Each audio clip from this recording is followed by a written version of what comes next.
Yes fans, Robin here, back once again with a deck review for you, and this week yet again I'm going to be playing the Eyes of the Nine. So yes, Eyes of the Nine this week again. Now, what's the difference? Am I going to play the same deck? I'm not going to play the same deck. My first outing wasn't too bad. I'm trying to play a non-blue horror deck, something you can try and keep the rest of the warband alive and do some damage. I was trying to focus on Kacharik. Kacharik died very early in the first game, so I didn't really test it. Kacharik is very brittle. I'm not sure that focusing on Kacharik is necessarily the best idea. I'm going to try to get a little bit of this time. I am adding some weight to Vortemis as well, because actually he did a fair amount of the heavy lifting in the game, and I think I underestimated him before that, so hopefully this time I'll have a bit more focus on Vortemis too. I've made a few changes. I'm trying to highlight those as we go along.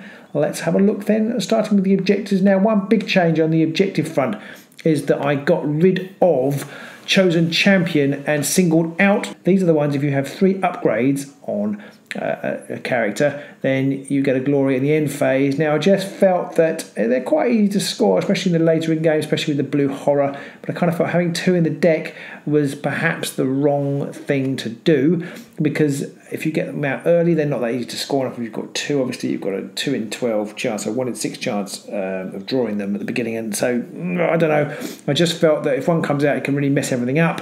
And the other thing I did was that I cut down on the number of Supremacy style cards.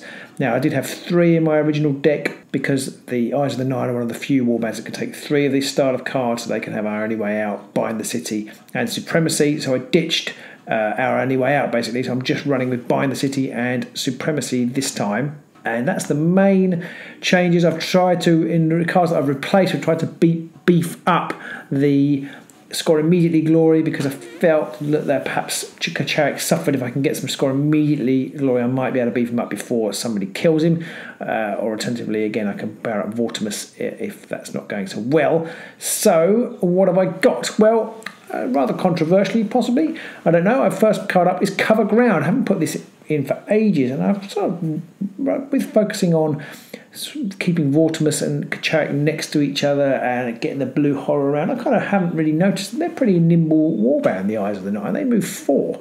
And so with something like Spectral Wings, and there's an equivalent card, or a very similar card for the Eyes of the Nine, a specific one, you can cover 6 hexes quite easily for Cover Ground. So Cover Ground is in there. Next, my first restricted card, Escalation. So I don't think, since the banned and restricted list has come in, I don't think I've not taken Escalation, so that's in there again.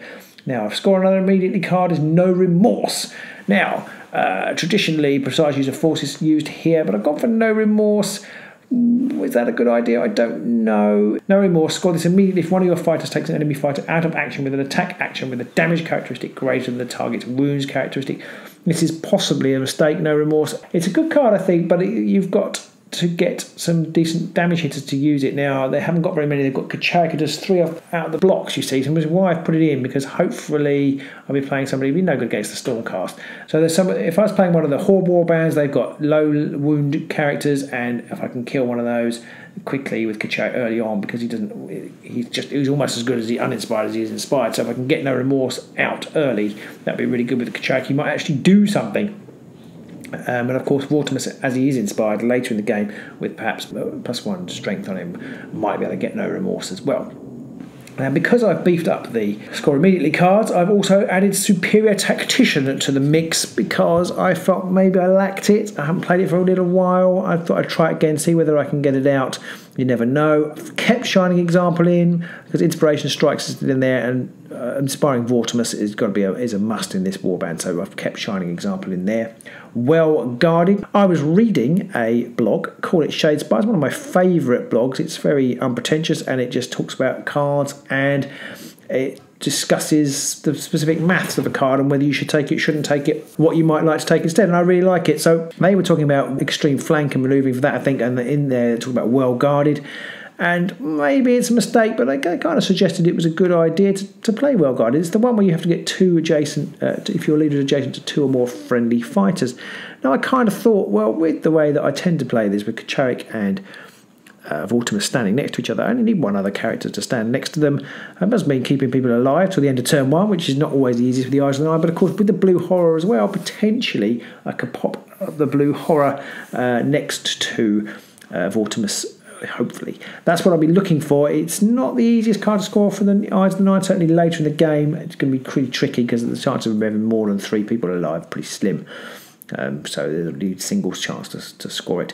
But then there's Bind the City, which is the Eyes equivalent of Supremacy. Extreme Flank. I think this is a good card for the Eyes of the Nine. That's a restricted card. It's good because of the blue horror being able to pop up anywhere. So hopefully I can score that. Keep Them Guessing. Keep Them Guessing's in there.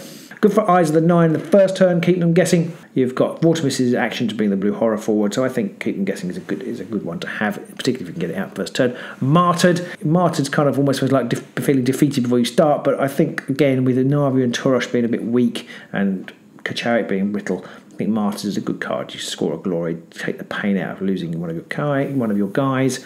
Supremacy, yeah, Supremacy's in there, you know what it does, and that's in there. And then What Armour, my other score immediately card, do require a bit of buffing somewhere to get that cleave. Na'vi does have it, I think when she's inspired, but it's a tricky card perhaps to get with the others, but maybe if I can get Butcher's Eye or something like that on there, then I can score some cleave. We'll see. And then that's my objective, so you can see a little bit different. Few score immediately, superior tacticians, so hopefully I can use those to good advantage. For my power cards then, I've got 11 gambits. A few changes here. I've kept Distraction in, I've kept Earthquake in, and Inspiration Strikes, and Ready for Action, and Spectral Wings. Maybe there aren't that many changes.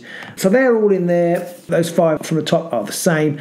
Then I've introduced Quick Advance. Pete used this to very good effect in our game, and I kind of I've stopped playing it thinking, oh, you know, you've got to have your leader alive, but actually Vortemis is hard to kill. So I've put in Quick Advance, and hopefully I can manipulate that with Earthquake or something to grab the Supremacy or the Bind the City. Driven by Ambition. Driven by Ambition is another new addition. It's the Eyes equivalent of Spectral Wings, but it cannot be as part of a charge action, so it's not quite as good. But there is the possibility of jumping on an objective that's far away, get that +2 move on somebody, anybody other than the horror, and I'll score cover ground. Stolen Fate.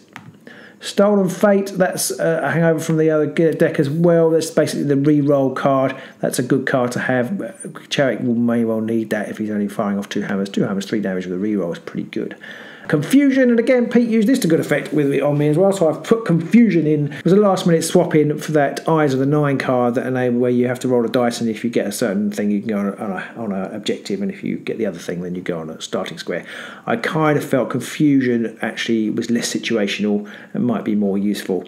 So I've put Confusion in the end, and then Determined Effort as another +1 dice for the attack roll is pretty useful, and Sidestep finally, again to try and get on objectives should I not be close or should I be knocked off. So I've lost from that deck Centre of Attention because I do like it, but I just find actually it's a bit too situational to be useful. Something like Quick Advance is probably better in that respect. And Haymaker, again, it's situational, and I decided I didn't want it because of this situation where basically if Kacharik is in there, I just need to use it and not try and hold on to the end of the round, which kind of feel like you need to do with Haymaker. Although, of course, if you're sacrificing Kacharik anyway, it perhaps doesn't matter. But I've taken Haymaker out.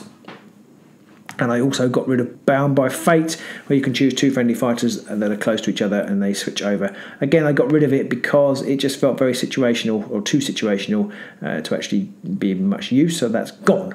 You may notice there are no spells in there again. I just feel that the Eyes of the Nine spell gambits are just too weak. On the upgrade front, I've gone for, again, it's very similar. I think these are more similar. Acrobatic and Awakened Weapon are the same, although I have binned Total Offence now.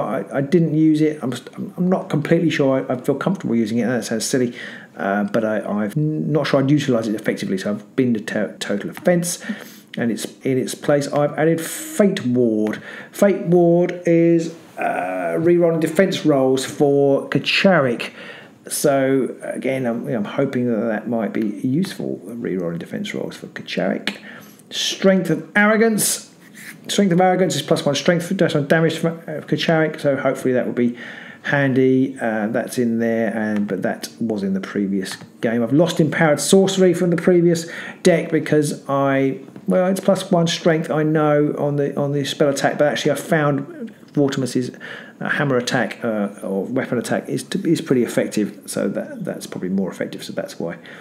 That's in there. Butcher's Eye, that's to try and give me that cleave on somebody to score what armour. Champion's Fortitude, I'll be looking to try and get this on Kacharik or an outside push. Maybe Vortemis, if I can't get it on Kacharik. It's a reroll of defence dice. If I can't get Kacharik, if I can get Acrobatic and that on Vortemis, it'd be almost impossible to kill. Faneway Crystal, jury's a little bit out for me on Faneway Crystal, but I'm still in there. I just feel that extra mobility, possibly to jump on an objective towards the end, or just to bring somebody back into combat. Something like the Blue Horror, I tend to stick out on a limb to score extreme flank, can come whooshing back in. So that's why Faneway Crystal is in there. Going back to Butcher's Eye again, it's quite useful. I find Butcher's Eye quite useful on the Eyes of the Nine. It's just reminded me about the Blue Horror, because they roll 3 dice and you've just got to get a crit. Doesn't matter if you don't kill them, you get a crit and you score what armour.